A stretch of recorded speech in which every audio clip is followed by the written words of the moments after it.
And finally, you can find our full-service bar downstairs in that salon area. No better way to celebrate this type of weather than go. The chewing gum company built that building. That company no longer exists. You might say, wait a minute, I just saw Wrigley chewing gum in the grocery store. Well, the gum still exists. The Mars Candy Company bought them years ago, moved everybody out of this building. They completely renovated the building. It is still a general use office building. You can see they're human figures. Those are supposed to be Native Americans and pioneers of the early days of Chicago, because that building is built where that old fort used to be. Let's get back to that bridge. Again, we turn on that engine, push the concrete weight on to get the seesaw to pop open. It's an absolute traffic disaster, and that can damage your boat. So when Nickelberg is known as the Jewelers Building, or 35 East Wacker. That building was completed in it was the time of Prohibition. Doesn't mean we didn't have bars in Chicago. We did. They were called speakeasies, and one was in the temple at the top of that building. It's called the Stratosphere Lounge. Now it's a corporate conference room.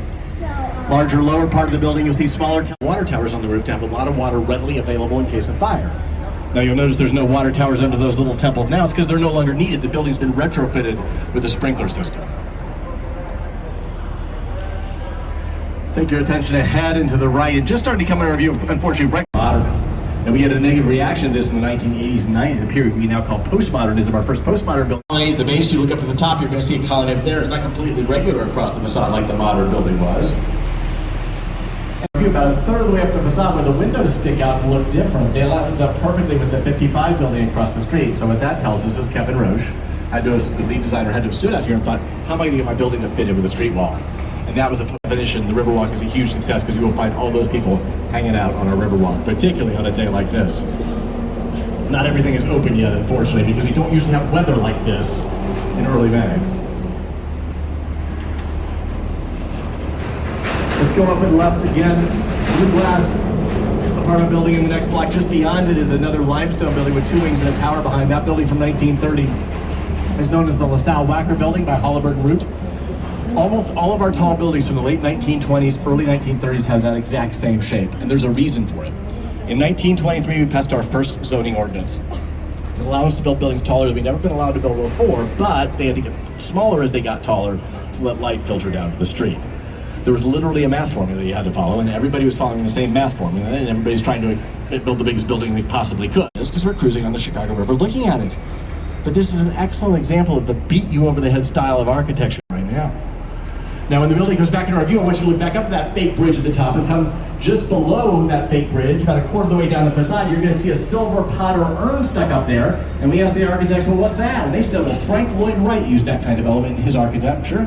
Frank Lloyd Wright was a Chicago-based architect. This is a building we designed for Chicago, so we're sticking this up here.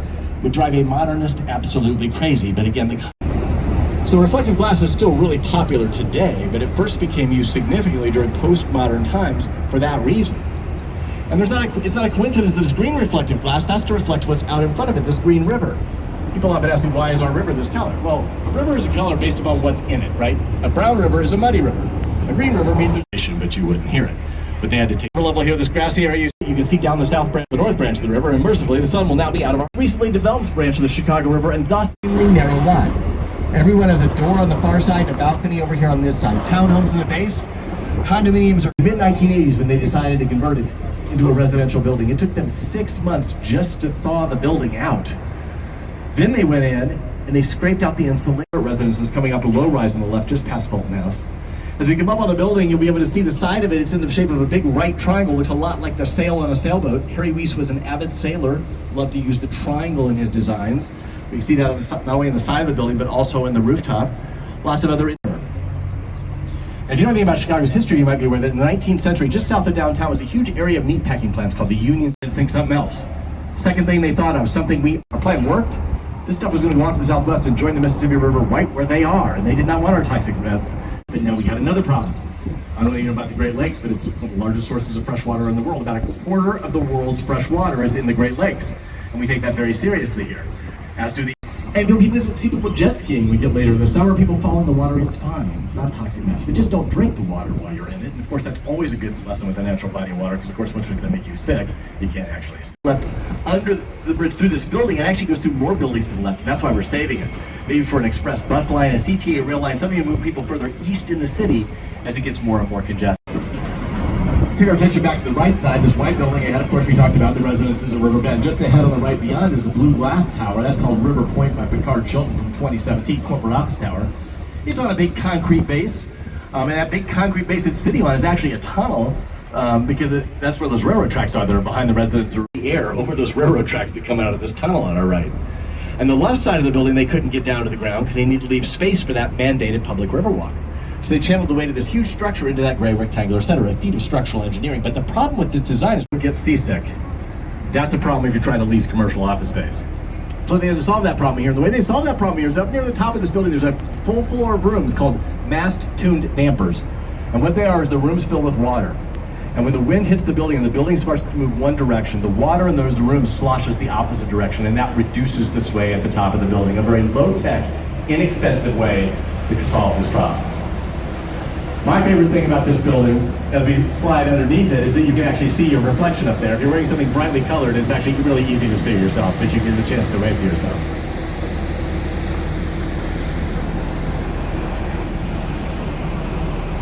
Tony Getch Partners did that building on the right. They also did the building ahead on the left in the next block from 2020, Bank of America Tower. Notice the Riverside facade, how it stair steps away from us. Think about how many corner offices are going to be certain to be really popular with tenants. For this building, the developers took a page out of those older buildings book that we saw earlier. Remember those older buildings that punched the Riverwalk out of the first floor? Out of the bridge, you will see the Riverwalk up sort of halfway up to street level, but within the walls of the building above, behind these silver tridents. And the architects told us they could have just brought straight columns down, but they did these silver tridents because they didn't want people on the Riverwalk to feel like they were walking in a jail behind those bars. Well, I think maybe that's true, but these tridents are much more elegant and pretty than just straight columns would have been. Was where the Chicago Mercantile Exchange trading floor was. When they merged with the Chicago Board of Trade, they moved their combined trading floor over to LaSalle Street, filled the old trading floor space with floors of offices, and then people had an office with a stone panel between them and the river, and they were like, I want a window here. So they took out those stone panels in that low central section and replaced it with windows, and they probably have their shades drawn because it's a sunny day. But as we come out by the bridge, oh no, they don't. Good. Never expected there to be windows in that low central section. In the middle of the 20th century, and thus they got the name, the International Style. Now, international style can mean a lot of things depending upon what you're talking about. But if you're talking about commercial architecture and you say international style, you're talking about what we're looking at here off the right side of the boat.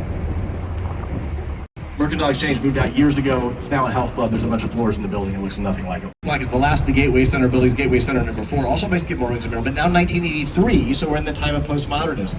So here we've got that green reflective glass again to reflect the buildings around it and the river.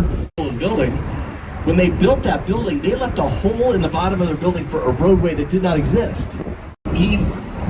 In the 1909 plan, suggested building a huge civic center just west of the city, and the architects of the post office wanted there to be a roadway to get there. Now, that never happened. But much of the 1909 plan of Chicago did happen. And what was the plan? It was simply to organize our street grid and the railroad beyond this construction project. Now, if you're here on the right side, you can't see that, but I'm going to talk about this building for a while. You'll see it in just a moment. Bertrand Goldberg designed that building for it to be alive and vibrant. So he contemplated building many of these serpentine shapes along the river's edge, but that was the only one that was ever. Notice how the base is shoved back. We can see the columns on the outside, the support columns, and see a lot about the structure underneath the building where the marina is. The big difference, of course, with this building is it's curved. And Bertrand Goldberg suggested there are no right angles in nature, and he wanted to fall over. But if you have 9 of them rubber banded together, they're going to support each other. Larger, obviously, square steel tubes banded together, and all 9 tubes go up the first 50 floors. And this is where Sears was going to consolidate their Midwestern operation in the 1970s, which they did until the early 1980s when they decided they wanted to be in the suburbs. They moved to Hoffman Estates, the suburbs. Those are functioning antennas, not part of the building. Blacker by Cole Pedersen talks from the early 1990s when they got the commission to build on that lot. They knew they were building next to what was then the tallest building in the world. Now it's somewhere between. I have absolutely no idea, but just so you know, that option exists for you. A little bit closer to us here on the right side, right along the river, is another modernist building, more of a coppery color than black. 300 South Wacker.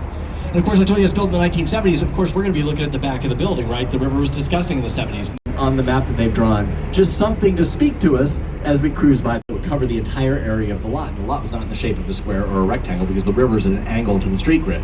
So we hired Harry Weiss, our triangle guy from up on the North Branch, to do this design. That right side triangle, which is shorter, is also much smaller in area than the left side triangle, which is a website called artonthemart.com. Twice every evening, they project moving art images along with music up on the side of this building. It's absolutely spectacular, particularly on a night like this. You walk along Riverwalk. Go back to the left side of the road ahead in the next block. Taller than two buildings that's shining in the sun there.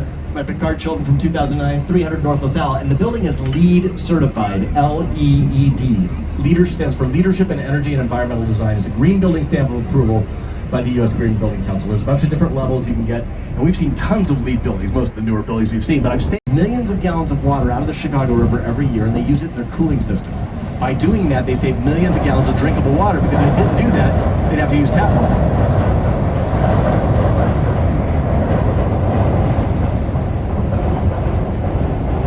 And then by law, they have to put the water back in the Chicago River.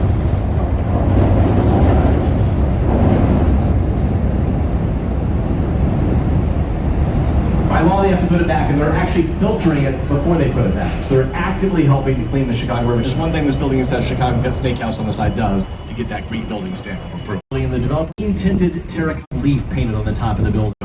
And if you go up those stairs south on Michigan, anybody can walk in. By Bertrand Goldberg, same guy who did River City on the South Branch. These are Marina City, again called Marina City because it had to be a city within a city. You had to have everything you needed in the base of the building.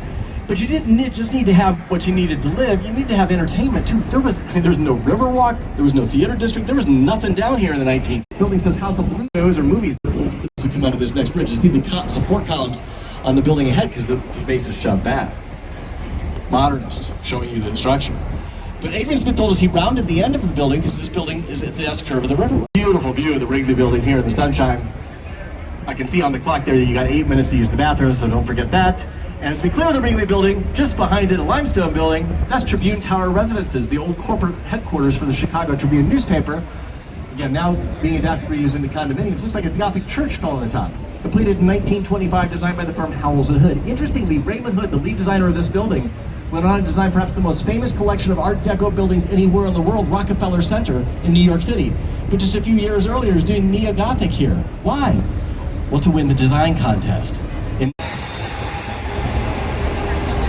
Like the back of there's a low-rise building that says the University of Chicago on it, just best in television. And we asked him about it. He said, hey, this looks like Art Deco. And he said, yes. Because NBC's national corporate headquarters in New York City is in that Rockefeller Center. I mentioned it. Floors from the top. That's called a blow-through. The only thing going through those floors is the elevator shaft. So the wind can cut through the building to help reduce the sway. Sway is a huge problem for a tall building. When COVID happened, a lot of people pronounced the death of the American city. And I will tell you, in 2020, it was weird. You come down here, nobody in the offices, no tourists here, just people, you know, sort of walking around zombie-like, the people who lived here, like we all were, wherever we were. And sure, some people moved out, but most people didn't. They stayed. And now,